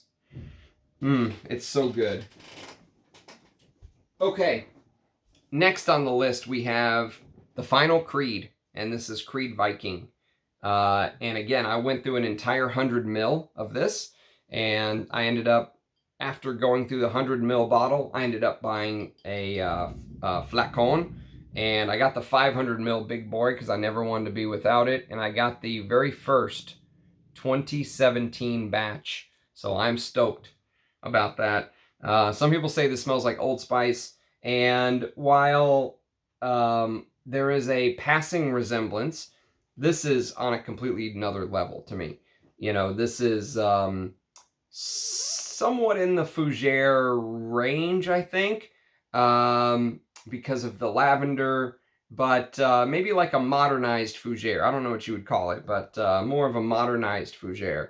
Kind of like Aventus was like a modernized Chypre. This is like a modernized fougere to me. There's that peppermint, which is one of my favorite peppermint openings. It's done to perfection with the Calabrian bergamot, Sicilian lemon, and orange, and pink pepper. And I know pink pepper is like a generic note, but that pink pepper with the peppermint opening, and I wish the opening lasted a little bit longer. That's the only thing, is it really goes into the dry down a little bit faster, but I just reapply. I mean, I don't care. Especially when you have as much fragrance as I do, and my goal is to use it all before I die. I'll just reapply this because I love the opening so much. But it does dry into this lavendery, woody, almost like you can smell the sea that the boat is that the Viking ship is kind of rocking on. You know, there's a little bit of this ambergris wood note is what I would call it. Like imagine ambergris from the ocean being soaked up into the wood itself. And that's sort of what the dry down smells like, with a little bit of Haitian vetiver and white musk and tonka bean. And I'm sure the pricing on this is outrageous for no reason, but I do still love the fragrance. And I think it got a bad rep in FragCom initially when it came out, because people were expecting something different. Then it became very popular to just rag on it. But I think now people are coming back and giving it a chance, and well-deserved chance. Okay, if you like spicy orientals, if you like Shalimar, if you like Venezia, here's another one to check out. This is called Dana's Taboo. And Taboo in the Eau de Cologne, if you can find the versions that say Dana Perfumes Corp, you don't want to get the new Dana. New Dana, apparently this house was died, basically was bankrupt, and then a gentleman resurrected them and brought them back, and part of that resurrection was reformulations, and they came back as New Dana, and then they went bankrupt again, and they came back again. So this house has sort of a really shady history to it. Well, not shady, but troubled past, you could say. But Taboo is, I mean, I think it's probably their best fragrance. Oriental, spicy, animalic, and there's some civet notes in here. So if you like those spicy orientals, this is actually from 1932. So it's, you know, whatever it is, 7 years later after Shalimar came out. So Shalimar was the big thing back then, and Dana's Taboo came out sort of in that environment. And they use a little bit of clove here, a little bit of clover. There's some different notes, coriander, neroli, spices. But it gives you that traditional, you know, oriental DNA, some benzoin and patchouli and amber, and the sandalwood is in the base. Okay, next on the list, we have a Davidoff. And this is a discontinued Davidoff, and I think this line is really good, actually. It's a shame that it says it's still being marketed, but I don't think it is. I think it's discontinued. If it is being marketed, it's not marketed here because you can't find these anywhere. But this is called Davidoff's Amber Blend. So Amber Blend is cinnamon nutmeg with amber and rum absolute with Peru balsam and sandalwood. And, you know, as far as designer amber goes, I mean, you're not going to do much better than these two right here. My Scent of the Day, Amber Absolute, and this. I think this is one of my favorite designer ambers from 2016. Very well done. Extremely well done. Shout out to Robes08 for turning me onto this. Shout out to Mark. Okay, next on the list is a Davidoff again, and this is Zeno. So I talked about Zeno earlier when we talked about Free Life, which came out a year after Zeno. There's a very interesting article on Fragrantica I would urge you to read, where they talk about how Michel Almarac, who created Zeno, wanted to take Shalimar's base with that, you know, floral, ambery, vanillic, you know, Guerlainade, I guess you could call, whatever Guerlain base, the secret Guerlainade that they use. And he wanted to kind of put it in this more modernized, slightly barbershop, but dries down to this spicy ambery, you know, with tonka and vanilla type fragrance. And that's exactly what they did. Touches of oriental in here, touches of barbershop in here. The rose note is almost like a haunting rose. It just like creeps up on you. I mean, it's almost like the rose that was used. You know, it almost feels like the rose note was built by Francois de Machy and Jacques Polge. If you know their work for Ungaro, if you know their work for Chanel from the 80s, the way they use the rose in Antaeus, the rose here just feels like it's just this, you know, just this deep brooding rose. But God, with that lavender and rosewood, and I love the note of rosewood. Sandalwood is in the base here. So Zeno, one of my favorite DNAs. I love this DNA, by the way. Okay, next on the list is a fragrance that got highlighted recently in my Edmund Rudnitska video, and this is called Diarissimo. And Diarissimo, I read a little bit about sort of the background, how Lily of the Valley cannot be extracted. There's no natural essence, so it had to be reconstructed by using perfumery notes that are usable. And Edmund Rudnitska succeeded basically with that reconstruction by using hydroxycitronellol, which is the main component of Lily of the Valley.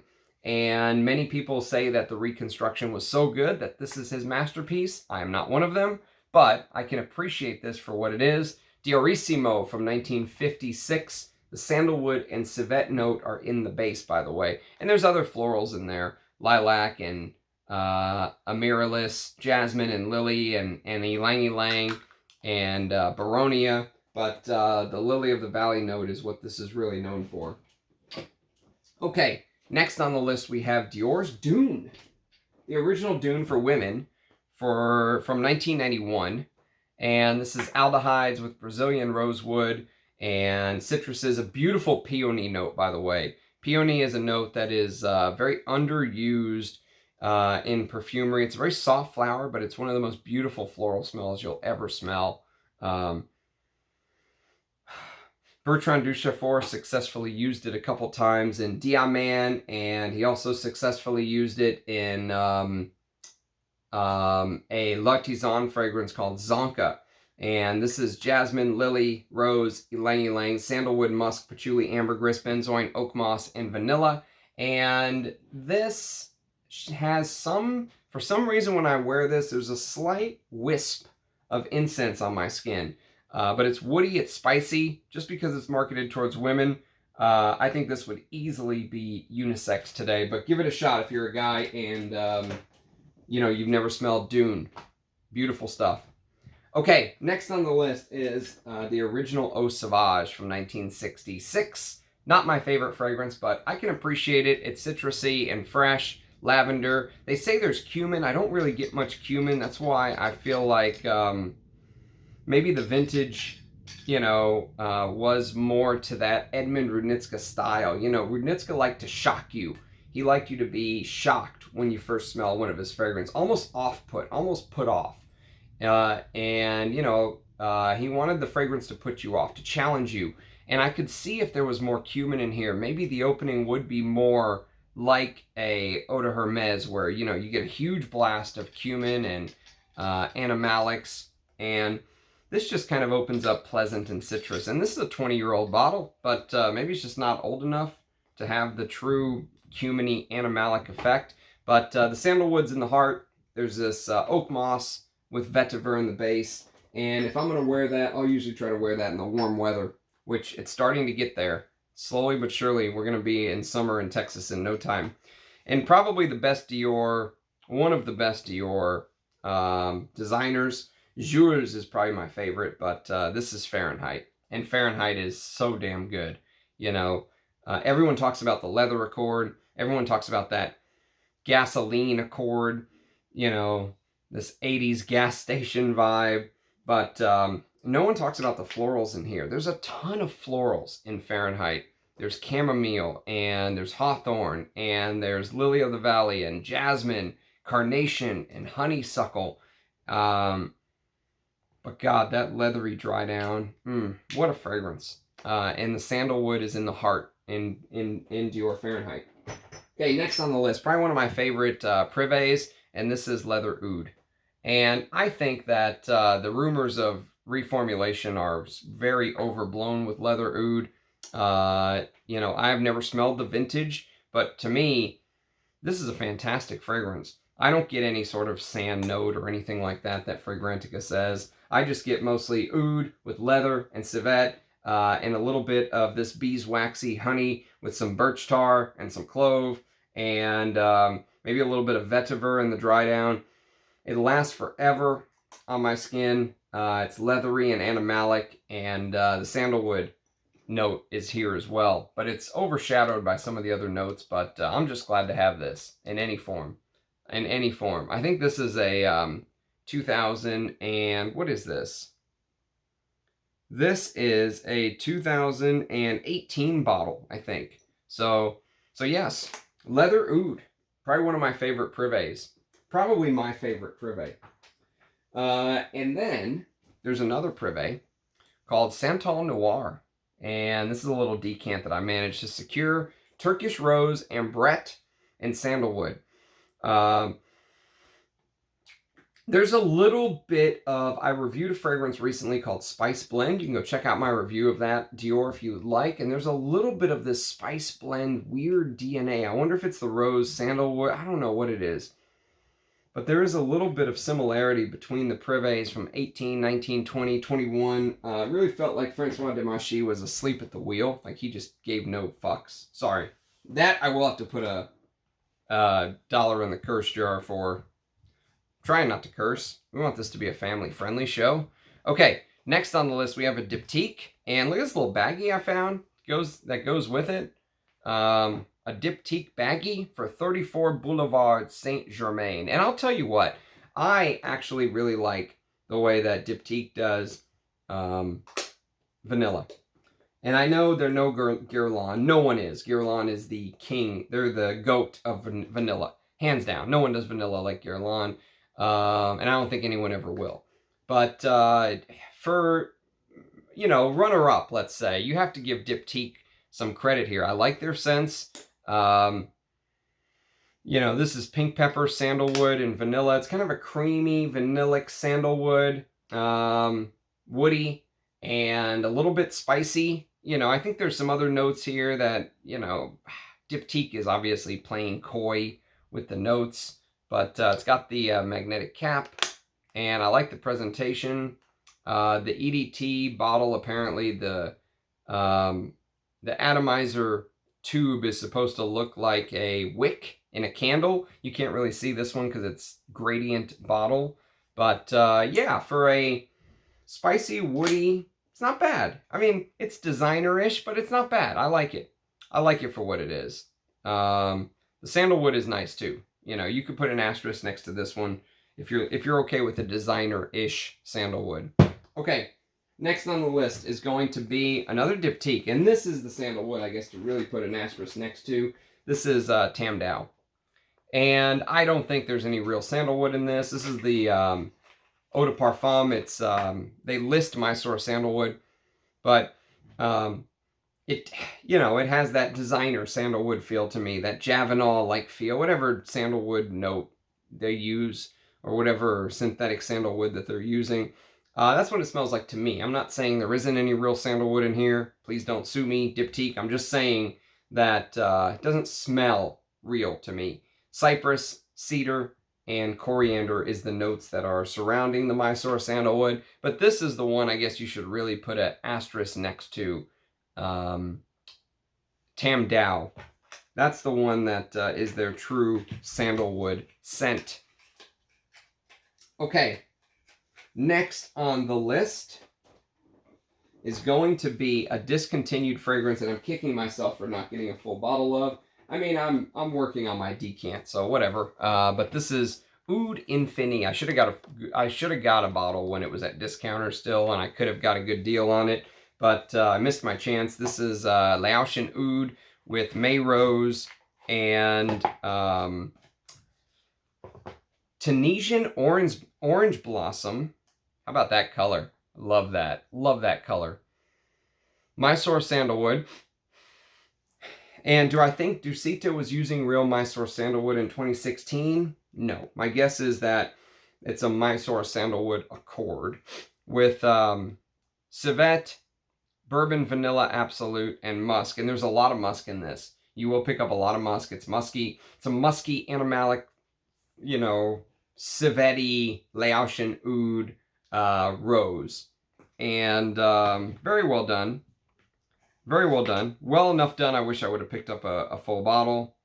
Dawn in the sky. A tiny stream of gold flows and expands imperceptibly until it covers the whole sky and turns itself into silver.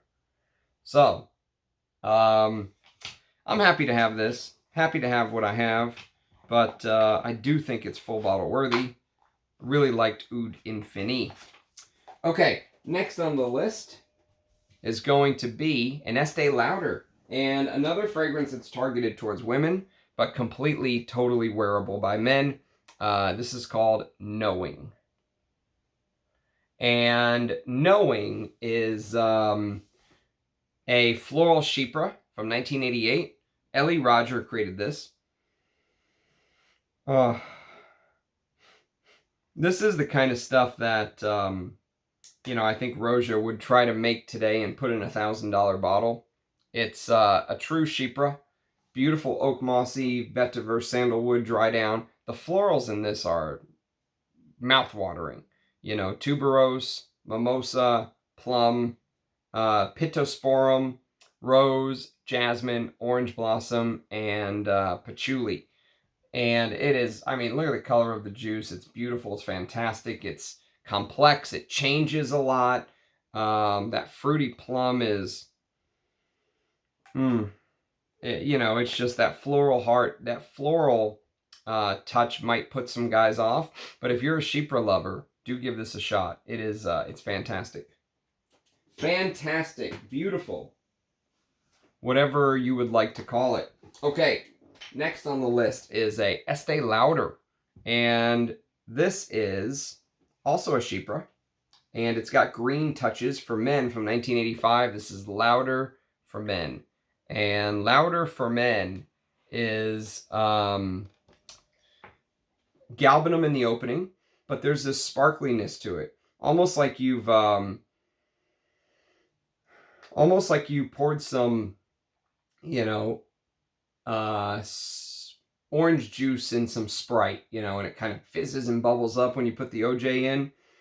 There's a little bit of this lemony sort of spicy galbanum, green, sage, with cardamom and patchouli, sandalwood in the heart, and it's beautiful. And they did a flanker of this a couple years later called Metropolis that flopped, that Rich, Mitch, and I and Jonathan were able to secure bottles. There were 3 bottles left at this place. We each got one, and it is also beautiful, but it actually does not have a sandalwood note like Lauder for Men. So yes, awesome fragrance, and I prefer wearing this in the summer in the heat. Okay, next on the list is another Lauder. This is probably one of my favorite green fragrances from the 70s, and this is good enough to compete with number 19, I think, as far as the best green fragrance from the 70s. When Frederick Malle was doing Synthetic Jungle, he said that this was one of the main fragrances that he and the perfumer, which was Anne Filippo, studied. And this is called Private Collection by Estee Lauder. And this is actually called the Pure Fragrance Spray. And the Pure Fragrance Spray is discontinued. So it's almost like the Pure Parfum in spray version. My God. I know I shouldn't take the Lord's name in vain, but my God. Jesus have mercy. Honeysuckle, citrus notes, jasmine, coriander, orange blossom, ylang ylang, sandalwood, and patchouli. And Estee Lauder's scents. You think about things like Youth Do. Think about things like Azuré, which I would say get the vintage Azuré. Don't listen to that talk about the modern being fine. Get the vintage. Private Collection. These Estee Lauder fragrances were out of this world, and I would probably say the same thing about Private Collection. If you can find a vintage like I did, I paid $100 for this. This is worth triple that. For the stuff that's being sold for $300 nowadays, all these niche houses that pop up and they just instantly price things at $300, this is definitely worth $300 when you do a cost analysis to what else is being sold for $300, in my mind. Now, money is relative, and that's why I don't really talk about money. Somebody could drop $1,000 on a bottle of perfume like, we drop $5 at McDonald's. So money is relative. But when you compare this to what else is out there, and what else is being sold for, you know, $200, $300, $400 nowadays. This is I mean, this eats their lunch. This is a fantastic vintage fragrance. Beautiful, gorgeous, jaw-dropping, lovely. Estee Lauder was a hell of a house back in the day. Hell of a house. Okay, next on the list we have a Fendi. And it's a spicy floral chypre for women from 1987, according to Parfumo. Base note says 85, so 85 to 87. This is the original Fendi. And the original Fendi is, it's a chypre. It's one of my favorite categories. Aldehydes, cardamom, coriander, bergamot, rosewood, carnation, lemon, geranium, rose, cypress, ylang ylang, jasmine, lily of the valley, amber, spices, leather, musk, sandalwood, cedar, oak moss, patchouli, tonka, and vanilla. Cedar's in the base, and it is gorgeous. Again, I would say don't let it stop you that it is marketed towards women. Okay, next on the list is Geranium Pour Monsieur. I would love to find a vintage of this, a pre-Estee Lauder, before it said EDP Fragrance Holdings right there, bottle, just to see. I know this is very minty and fresh, and I do get a little bit of toothpaste from this. I must say, I know some people say it doesn't smell like toothpaste. I get a little bit of toothpaste, but I still like it. I still like it, I just don't love it. I don't love it yet. It's minty and fresh peppermint, and there's a lot of, I know there's a lot of sort of synthetic notes that went into this. A very synthetic smelling fragrance. And there's clove and cinnamon, sandalwood in the base with some white musk and ambroxan. Lots of ambroxan. There's a lot of throw in this. This fragrance really throws. So yes, I like it. I'm curious to how good the vintage was and what they've done to this. Dominique Ropion, you know, you can't go wrong with Dominique Ropion. Okay, next on the list is Pierre Bourdon. Can't go wrong with Pierre Bourdon either. This is Iris Poudre. And Iris Poudre, this is the pre-Estee Lauder version. And Iris Poudre is powdery, and it opens up sort of slow. You know, it slow plays you a little bit. Pierre Bourdon slow plays this. Rosewood and carnation, ylang ylang, bergamot, aldehydes, jasmine, lily of the valley, magnolia, violetta rose with iris, musk, amber, sandalwood, ebony wood, and vanilla. So the sandalwood's in the base, but this is really sort of a musky, floral, powdery experience. The rosewood helps, but I really like the vintage. The vintage of this seems completely different than the modern. So this is one that I would tell you to try to hunt down the pre-Estee Lauder version if you can. Get one of these little 10 ml things. If you know, bottles are too expensive, get one of the little discovery atomizers, see if it's worth going for a full bottle. Okay, next on the list we've got a vintage version of Musc Ravageur, and the real old bottles had this matte cap, which is an easy way to tell. You can also tell by the writing right here. No EDP France Holdings. This is going to deserve a comparison video between the more modern Musc Ravageur, which I happen to have a decant of, so I will do a comparison video one day. But this is cinnamon, lavender, mandarin orange, and bergamot. That lavender put some people off in this release, but I actually really like it. Musk, vanilla, and amber with musk, patchouli, and sandalwood in the base. And so the sandalwood's in the base. There is some sweetness to it, but it's not as sweet. The vintage, anyways, is not as sweet as the modern, which almost comes across smelling like a Cinnabon. There's a little bit of a Cinnabon feel in the modern that you just don't get here. It's more animalic. It's a little bit more animalic.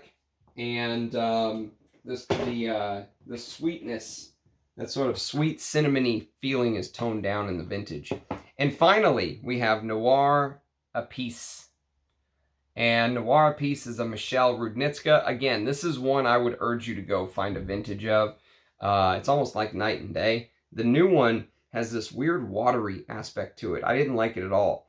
But this is orange, geranium, rose, clove, nutmeg, cinnamon, pepper, cedarwood, patchouli, and sandalwood. And I don't know if you know this, but Frederick Malle actually designed these bottles himself. And what a design it is. It's so perfect for what he was trying to convey. I love the brand. I love the brand of Frederick Malle. This is spicy and woody. It's almost like a Oriental without vanilla. Just a little bit of vanilla and a lot of spices. So you get a lot of things like nutmeg, probably one of the top nutmeg scents that I can think of off the top of my head. And the cedarwood and the sandalwood and the patchouli is in the base here. Fantastic. Gorgeous, fantastic, jaw-dropping. You pick. Okay, next on the